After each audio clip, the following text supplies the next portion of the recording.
Hey everyone, it's Jordan here from JJ Media House, and today I'm gonna have a game of a PC only game playing in the background for you to, I don't know, kind of express how I feel a little bit. I'm gonna be touching on the PS4 today and what's been going on in my mind about it.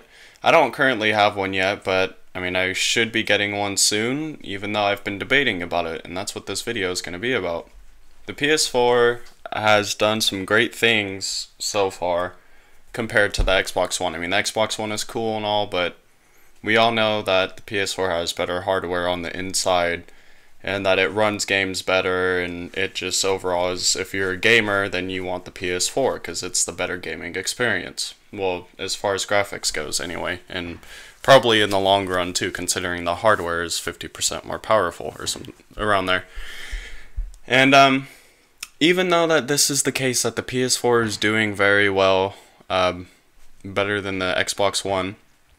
Even with that, it's still concerning. And what I mean by it's concerning is the hardware on the inside of it is an x86 AMD based processor, and that's old by today's standards. To me, in my opinion, it is like it's running fine right now. But what about in the future when games start getting really intense and like really graphically powerful and need a lot of power and a really good graphics card and things like this? So when I first heard about the PS4 being close to PC architecture, I got really excited. I thought it was going to be a great thing. I thought, like, you know, that it was going to be easy to make games for. Previously, the PS3, it was really difficult to make games for. Every developer had to, you know, figure out the system, and I don't know, I don't want to get too into it, but there was a learning curve for them when they ported games to the PS3, even though it was a really powerful system. But with the PS4, they claim it's PC hardware, and I thought that was gonna be cool. But now that I'm actually thinking about it, isn't it kind of bad that it is? I mean, especially with the AMD x86, it could go out of date really fast, just like any other computer. I mean, sometimes games just do one big leap randomly of power, and you need pretty much a whole new setup on a computer. And that concerns me. I mean, what about the PS4? If it's so close to PC, couldn't this just happen to us? I mean, I know developers are going to be smart and try not to go past what the PS4 can handle on Xbox One, but so in a way, what you're saying is you wanted to make it easy for them to develop, but you wanted to limit their imagination. You wanted to limit what they could do because of the hardware you're giving them. I mean, even NVIDIA compared the hardware to an old, computer, or low to medium specs of a computer for gaming. And I don't know if they were just, doing that because they didn't get to make the processing power and all that, or the graphics card for the PS4. But I mean, what if it is, compared to a low-end or medium PC gaming, specs? What if that's the case and our hardware can't handle things in 3 to 4 years? And even Sony has come out and said that the PS4 is not going to last as long as the PS3, and I don't understand that decision. I mean, this is the next-gen console. This is supposed to last us longer than the PS3 did, or at least as long.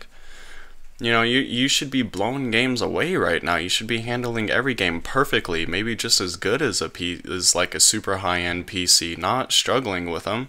And I know the PS4 hasn't been struggling much. It's, like I said, it's more powerful than the Xbox One, but the Xbox One is really close in hardware to the PS4. And the Xbox One has just been getting shit on constantly by every game. It has not been able to hit a single game at 1080p with 60 frames a second. I do believe Wolfenstein, the new one coming out, will be 1080 at 60 frames on both, which is really cool. I hope that sticks.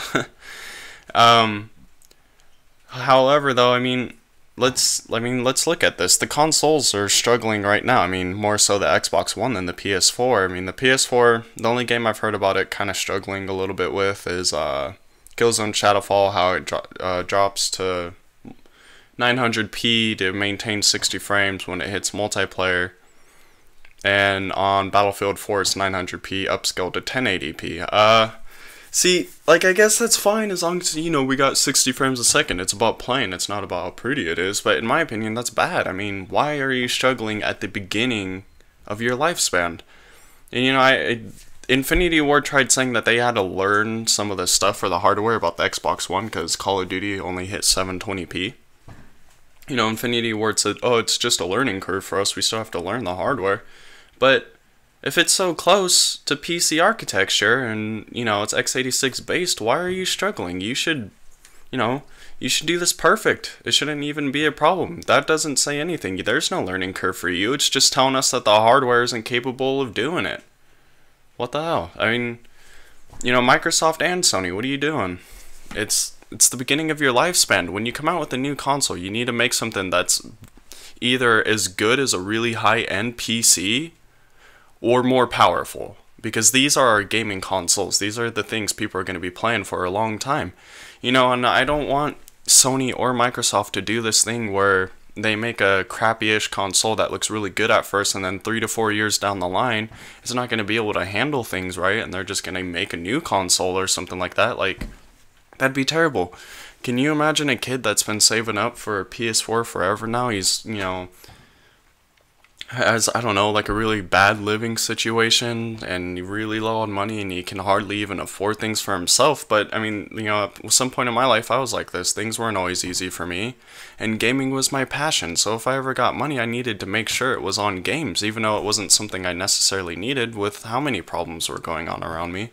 Games are close to my heart. It's important to me. But so can you imagine this kid who's been saving up, and he can finally afford the PS4 maybe 2 to 3 years down its lifespan, and when he gets it, the PS5 is announced because they need newer hardware because games want to advance without the consoles. Now I know developers won't really do that. They want to stay in the limitations of, consoles because, well, they need money, and that's the way to do it. PC gaming is popular and all, but, there's consoles too, and we need games for them.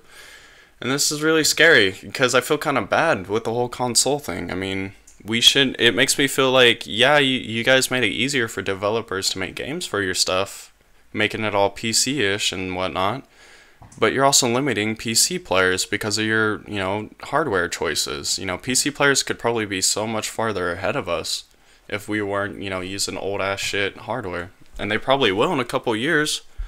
It's scary, Sony and Microsoft don't do that. Don't make a new console every 3 to 4 years. Don't be that company or those companies. That's kind of why, like, I don't know, it's like, for example, Androids and stuff, they come out, you get a Galaxy S4, you hear a couple months later the Galaxy S5 is coming out, and like, some people are satisfied with what they get, but me personally, I'm a tech dude. I always feel like it's important to have what's new and relevant. I don't know.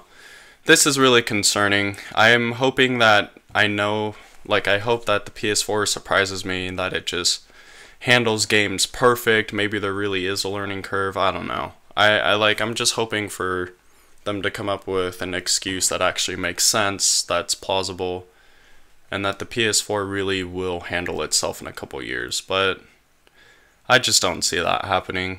Maybe it will play games just fine down the line or whatever, but just fine, in my opinion, isn't good enough. It should be able to handle itself at least 10 years from now, like the PS3 did. But I don't just see that happening with the type of hardware they used, and that's really disappointing in my opinion. But I would love, maybe, even if it is really close to like a low-end PC or something, maybe because all the power in it is dedicated to gaming and solely that much, maybe it makes that much of a difference. I don't know. I'm not really sure. I guess we'll have to see in the future. I still plan on getting one. I've just, been arguing with myself about it. Hopefully they prove me wrong. I'd love to know what you guys think about the PS4, and I hope I made myself clear enough to you about how the hardware is and stuff like that, and why I think it's crazy that they're struggling right now at the beginning of their lifespan when games aren't even that demanding, when they're only going to get more demanding as we go. So I don't know, we'll see. I'd really like to know what you guys think. Please leave a comment down below. And if you liked it, then give me a thumbs up. And if you want to see more, please do subscribe. And there will always be more for you. I will try to make videos very recent, you know. A new video every now and then, not too spaced out. Alright, well, I'll see you guys later. It's Jordan here from JJ Media House, and thank you for joining me.